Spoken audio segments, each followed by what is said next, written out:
Alright, I think we're close enough, so I'm just going to go ahead and get started. On behalf of the National Park Service, welcome to Fort Sumter National Monument. My name is Ann. My partner out here today is Jim. So if you have any questions while you're out here today, please don't hesitate to ask.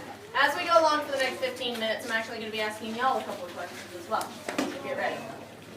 They're not hard, though. Also, I see we have several kids in the group. If y'all stick around for the entire history talk, come see me at the end, and I'll have something special for you.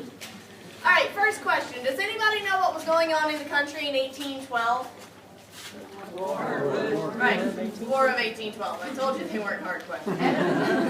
During the course of this war, Washington, D.C. was burned, and as a result of this, President Madison decided that coastal fortifications were needed. Fort McHenry up in Baltimore had done a good job of protecting the city, so he didn't see why other states shouldn't have coastal fortifications. And that's where Fort Sumter comes into play. It's one of 44 coastal defense systems put in place because of the War of 1812. It was put in this spot because it's between Fort Moultrie on Sullivan's Island and Fort Johnson back on James Island. The idea was that these three forts could provide crossfire for each other. Well, this was a good idea in theory, but there was one small problem. You need land to build a fort. Can anybody guess what was here in about 1820? Sandbar. The closest land was the sandbar that's 10 feet underwater at low tide. Which means when construction of the fort began in 1829, 70,000 tons of rock and granite were imported from New England to build the island. This is a man-made island that was made specifically for Fort Sumter. The base took 11 years to build, and roughly 30 years later, in December of 1860, the fort was still only about 90% complete. The structure itself was finished. It was originally 3 levels tall, this one and then 2 more on top of it, a total of 55 feet. The red band halfway up the South Carolina flagpole, which is that small blue flag in the middle back there, marks the original height of these walls. It took 5 million bricks to build the fort.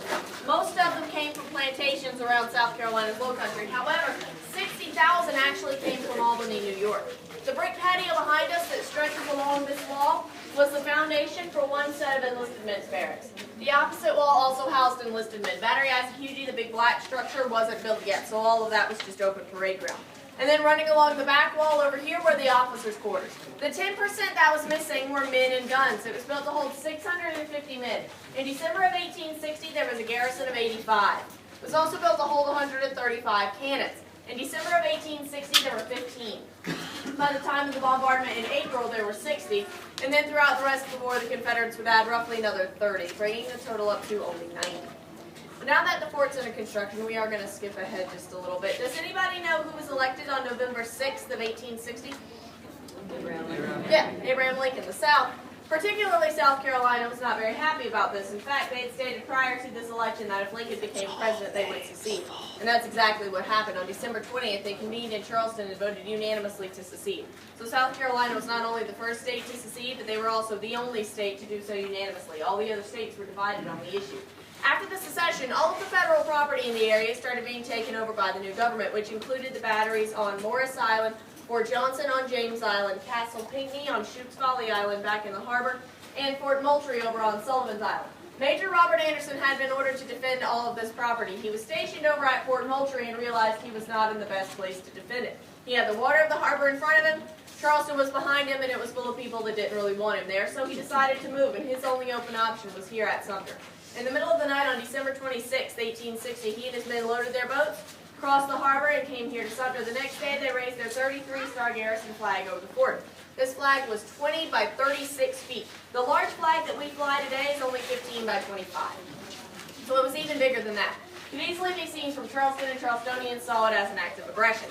They wanted Anderson out. They asked him to leave, but he refused, saying he had been ordered to defend the fort, and nothing short of an order would make him leave. So the Confederates decided to wait him out. They figured that once he ran out of food, he'd have to evacuate the fort. That being the case, Anderson sends a telegraph up to Washington stating that they have 6 weeks of food left.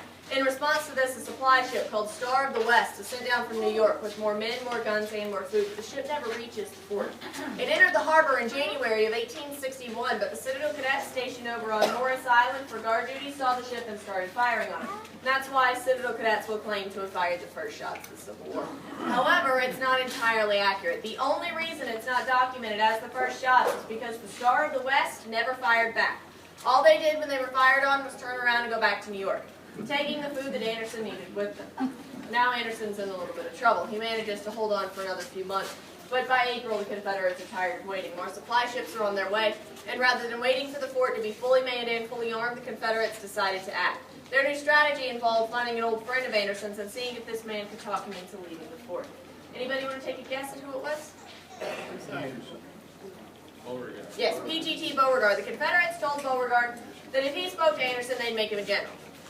Beauregard thought it was a pretty good deal, so he agreed. He and Anderson communicated, but Anderson still refused to leave, so Beauregard issued an ultimatum that stated Anderson and his men had 1 hour to evacuate the fort, or he'd give the command to start fire.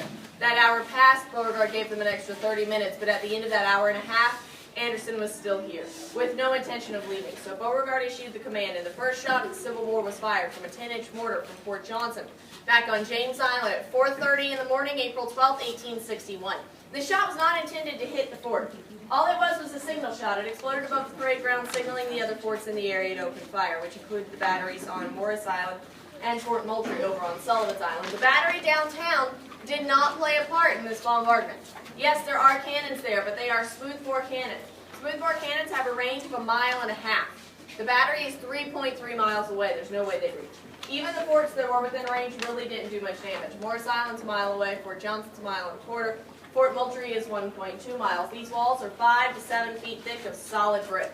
The cannonballs that actually made it to the fort only chipped about 5 inches into the brick, and that's why the bombardment was able to last for 34 hours with no major structural damage done to the fort.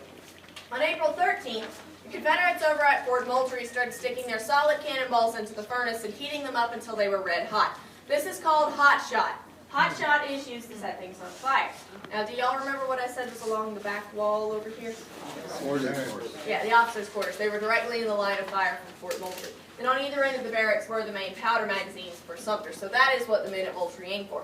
They succeeded in catching the officers' quarters on fire. The parade ground quickly filled with smoke. It was so bad that men were having to stick their heads out of these embrasures to get air. And if you're under cannon fire, sticking your head out in the open is really not the best idea. But it does tell you how bad conditions were inside the fort that they were willing to risk it. Anderson quickly realizes that he doesn't have the manpower to fight the fire and fight the Confederates at the same time. Of the 60 cannons he has, he's only able to return fire with about 9 or 10 of them because it takes 5 men to work 1 gun. And they were having to work these guns at shifts. Also, 8 of his 85 men were not helping with cannons at all. That's because those 8 men were his band. And musical instruments really won't do much good in a situation like this. So Anderson decided it was time to surrender, but he did have 3 conditions. Beauregard was not allowed to take prisoners. They wanted to give a 100 cannon salute as they lowered their flag, and they wanted to take the flag with them when they left the fort. Beauregard agrees to these terms, and the ceremony is planned for April 14th, 1861. Does anybody know how many people died during that first battle? Right, 0. On the 47th shot of the surrender ceremony, the cannon went off early. Private Daniel Howe had his right arm blown off at the shoulder, and it killed him instantly. So Private Daniel Howe was the first death of the Civil War, but he didn't die during the battle. After Private Howe lost his life, Anderson decided he didn't want to risk losing any more men, so they cut the 100 cannon salute to 50, loaded his ship, and returned to New York, where they received a hero's welcome. Now the fort's in Confederate hands, but it doesn't see much action again until 1863. During those 2 years, there were several Union regiments that tried and failed to take control of Battery Wagner, located over on Morris Island. One of these regiments you may be familiar with. Has anybody seen the movie Glory? Yeah. Do y'all remember what regiment that was? Massachusetts. Yes. 54th Massachusetts. It was a volunteer infantry, an all-black regiment, one of the first to see action in the military. And if you've seen the movie, then you may remember that assault failed. However, 2 months later, in September of '63, after pulling back to Folly Island and bombarding Wagner, the Union finally succeeded in gaining control of it. Then they decided it would be a huge morale blow for the South if they were also able to regain control of Sumter, so they started firing on the fort. And the bombardment that they started lasted for nearly 2 years, one of the longest sieges in modern warfare. During those 2 years, they were able to knock down the top 2 levels of the fort and leave most of what you see standing, because by 1863, cannons were rifled. That meant they had grooves cut on the inside of the barrel, and they changed the shape of the projectiles from the round cannonballs to something shaped like a large bullet. This gave the projectile a spin, which increased the accuracy and the range of the cannons from 1.5 miles to 3 to 5 miles. And since Battery Wagner was barely over a mile away, they easily did damage. But they still weren't able to take the fort, because the Confederates here piled all of the rubble up against these remaining walls and covered it all over with dirt. This helped absorb the shock of the shells, therefore making the fort stronger. We still have 3 shells from that bombardment stuck in the fort.